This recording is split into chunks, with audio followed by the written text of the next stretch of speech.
Update news. Yavatmal जिल्ह्यात गेल्या काही दिवसांपासून सुरू असलेल्या संततधार पावसामुळे निळोणा धरण पूर्ण क्षमतेने भरले असून सध्या ओव्हरफ्लो होत आहे। पावसाळ्याच्या सुरुवातीलाच धरण भरल्यामुळे जिल्ह्यातील नागरिकांमध्ये आनंदाचं वातावरण निर्माण झाले। निळोणा धरणातून मोठ्या प्रमाणात पाणी ओसंडून वाहत असून धरणाच्या पायऱ्यांवरून कोसळणाऱ्या पाण्याचा मनमुराद आनंद घेण्यासाठी पर्यटकांची मोठी गर्दी होत आहे। धरणाच्या सौंदर्यात भर घालत वाहणारे पाणी हे पर्यटकांसाठी आकर्षणाचा केंद्रबिंदू बनले आहे। दरवर्षी जुलै महिन्याच्या मध्यात धरण भरते, मात्र यंदा केवळ पावसाळ्याच्या सुरुवातीलाच म्हणजे 10 जुलैच्या आतच धरण ओव्हरफ्लो झाले आहे। ही बाब समाधानकारक मानली जात आहे। पाणी साठ्याच्या दृष्टीने हे शुभ संकेत समजले जात आहेत।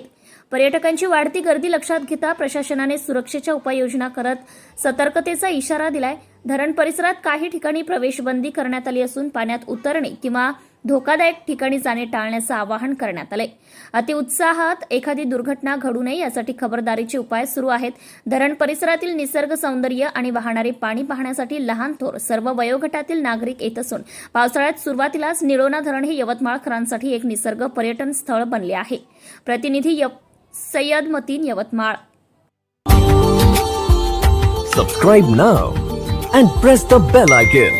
Never miss an update.